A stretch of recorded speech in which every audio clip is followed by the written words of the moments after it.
the limitations of gold-based economies. They called it the Golden Age.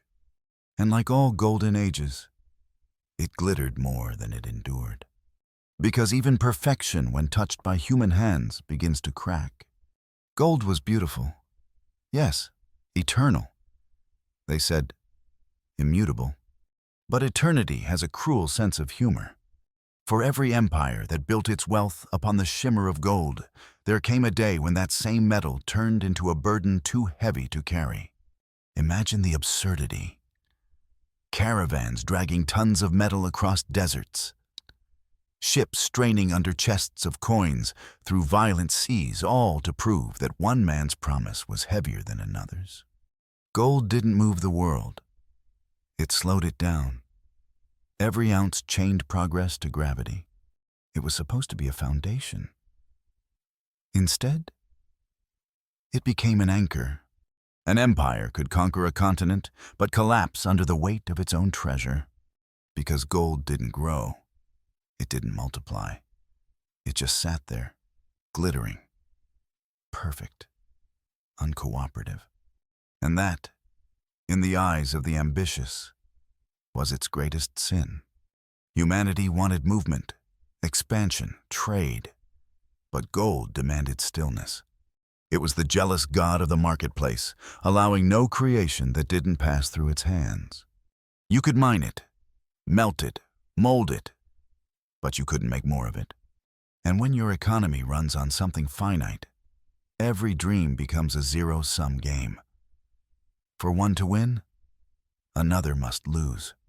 So nations began to hoard. Vaults grew deeper, borders hardened. Ships sailed not for discovery, but for accumulation. Trade became war by other means. And the world, so desperate to measure value, forgot to measure cost. Gold taught men how to count, but not how to imagine.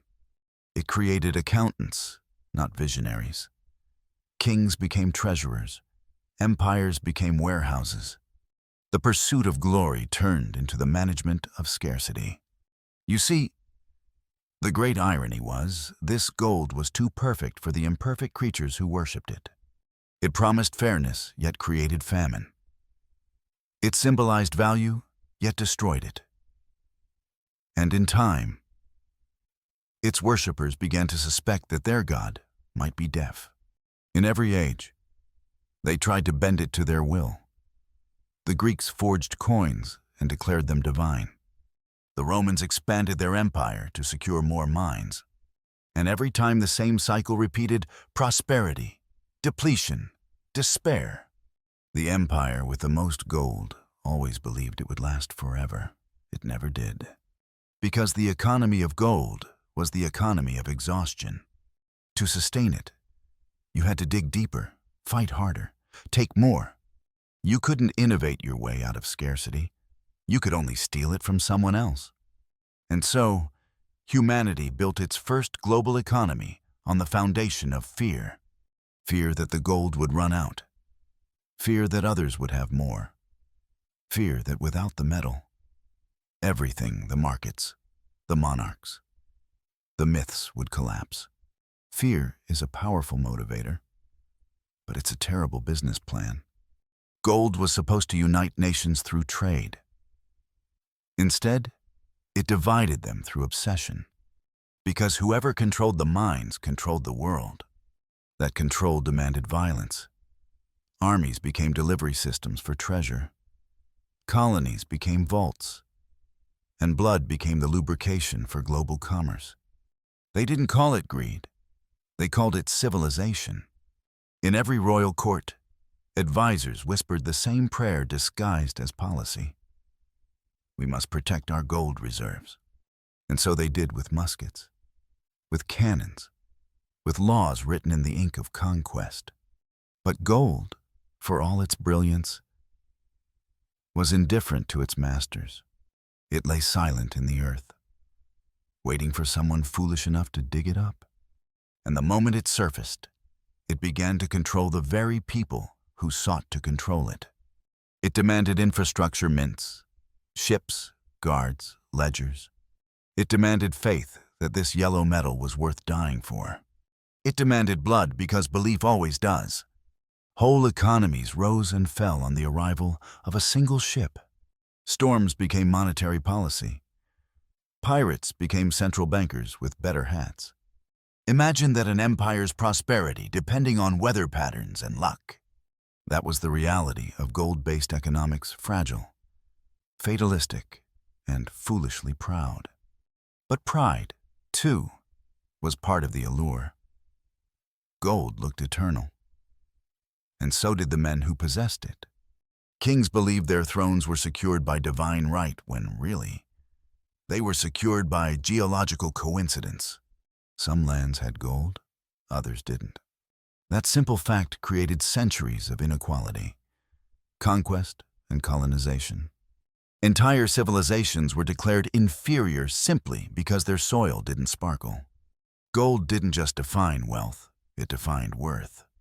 Not moral worth, not intellectual worth, as geological worth. And when a species starts measuring its value by what's buried in the ground, you know the story will not end well. By the Middle Ages, the cracks had begun to show. Trade routes stretched across continents, but gold couldn't keep up.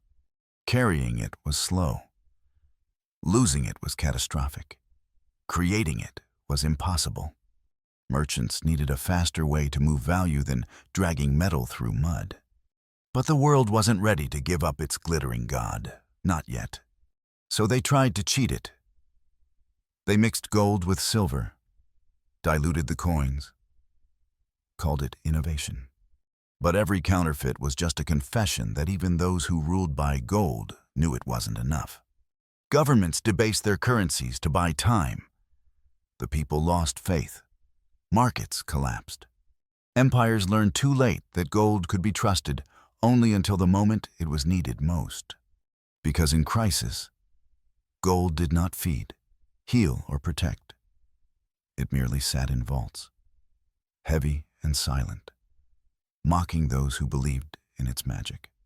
And still, they dug, through mountains, through rivers, through civilizations, because hope, like greed, is hard to extinguish. They told themselves the next mine would make them free. The next conquest would restore stability. The next shipment would bring salvation. But every shipment brought the same result: inflation, inequality, instability. The more gold entered circulation, the less each coin was worth. Scarcity gave it power. Abundance destroyed it. A paradox wrapped in a precious metal. Even philosophers began to notice. Aristotle once said that gold was by nature sterile. He was right. It produced nothing, created nothing, only measured what others created. It was the great spectator of human ambition, watching as men killed, conquered, and collapsed, all in the pursuit of something that did not care about them. Gold was not evil. It didn't have to be. Humanity supplied all the necessary ingredients for its own ruin: greed, vanity, ignorance. Gold simply provided the stage. The irony is that its beauty made the destruction seem noble. When something shines that bright, even madness looks majestic. Rulers minted their faces onto coins as if immortality could be purchased in ounces. They built palaces with gilded ceilings, while their people starved in the shadow of magnificence. The more gold glittered, the darker the world around it became. And so, little by little, the age of gold began to corrode from within, not because the metal lost its shine, but because humanity's faith in it became too expensive to maintain. For every coin struck, a war was fought. For every vault filled, a civilization was emptied. The cost of believing in perfection was imperfection itself. The great powers of Europe learned this the hard way. Spain's galleons arrived from the New World overflowing with gold and silver, and yet Spain fell into debt. Inflation and decline. Too much treasure made them poorer. A nation drowned in its own wealth. It was the same story everywhere. Gold created abundance without growth, consumption without creation. The numbers rose. The people did not.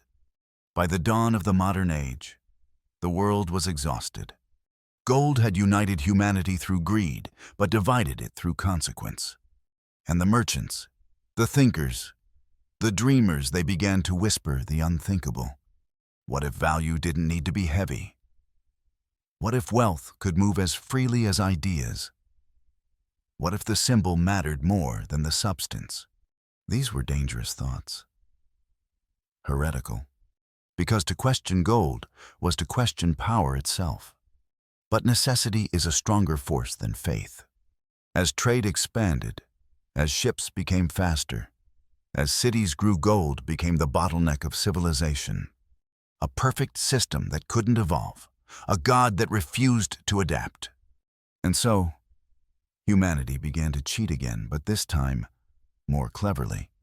Receipts, notes, promises, slips of parchment that said somewhere, "There's gold behind this." It was a small lie at first, then a convenient one, then a profitable one, until the lie became the truth.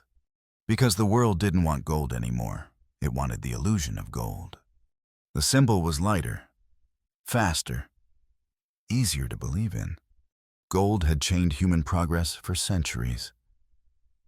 But paper fragile. Ephemeral paper would set it free, or so they thought. The transition would not be peaceful. Old gods never die quietly. They linger in vaults, in jewelry, in memory. They whisper through markets and currencies even now.